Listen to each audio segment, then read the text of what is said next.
നമസ്കാരം. എല്ലാ പ്രിയപ്പെട്ടവർക്കും കൊട്ടാരക്കര മീഡിയയിലേക്ക് സ്വാഗതം. കേരളമടക്കം 3 സംസ്ഥാനങ്ങളിലെ കരട് വോട്ടർ പട്ടിക ഇന്ന് വരാനിരിക്കുന്ന തെരഞ്ഞെടുപ്പുകൾക്ക് മുന്നോടിയായുള്ള പുതുക്കിയ കരട് വോട്ടർ പട്ടിക കേരളമടക്കം 3 സംസ്ഥാനങ്ങളിൽ ഇന്ന് പ്രസിദ്ധീകരിക്കും. SIR നടപടികൾക്ക് ശേഷമുള്ള പട്ടികയാണ് ഇന്ന് എത്തുന്നത്.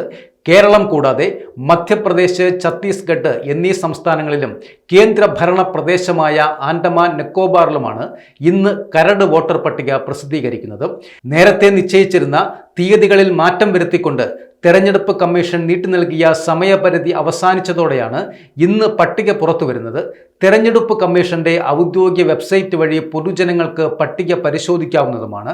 ഇന്ന് പ്രസിദ്ധീകരിക്കുന്ന കരട് പട്ടികയിൽ ആക്ഷേപങ്ങൾ അറിയിക്കാനും തിരുത്തലുകൾ വരുത്താനും വോട്ടർമാർക്ക് അവസരവുമുണ്ടാകും. ഈ നടപടികൾ പൂർത്തിയാക്കിയ ശേഷം വോട്ടർ പട്ടികയുടെ അന്തിമ രൂപം ഫെബ്രുവരി 21 പ്രസിദ്ധീകരിക്കുകയും ചെയ്യും.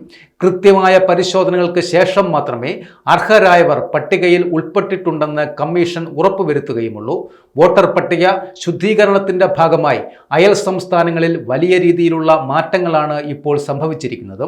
നേരത്തെ കരട് പട്ടിക പ്രസിദ്ധീകരിച്ച തമിഴ്നാട്ടിൽ ഏകദേശം 97 ലക്ഷം പേരെയാണ് പട്ടികയിൽ നിന്നും ഒഴിവാക്കിയത്.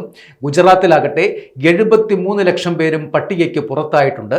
ഇരട്ടിപ്പുകളും മരണപ്പെട്ടവരുടെ വിവരങ്ങളും നീക്കം ചെയ്യുന്നതിന്റെ ഭാഗമായാണ് ഈ നടപടി എടുത്തിരിക്കുന്നത്. കേരളത്തിലും സമാനമായ ശുദ്ധീകരണ നടപടികൾ നടക്കുന്നുമുണ്ട്. നിലവിലെ SIR നടപടികൾ പൂർത്തിയാക്കുവാനുള്ള സമയം ഇനിയും നീട്ടി നൽകണമെന്ന് വിവിധ രാഷ്ട്രീയ പാർട്ടികൾ തിരഞ്ഞെടുപ്പ് കമ്മീഷനോട് ആവശ്യപ്പെട്ടിട്ടുമുണ്ട്. കേരള സർക്കാരും ഈ ആവശ്യം ഉന്നയിച്ചിട്ടുമുണ്ട്. പട്ടികയിൽ അപാകതകൾ ഇല്ലെന്ന് ഉറപ്പുവരുത്തുവാൻ കൂടുതൽ സമയം അത്യാവശ്യമാണ് എന്നാണ് സർക്കാരുകളുടെയും നിലപാട്.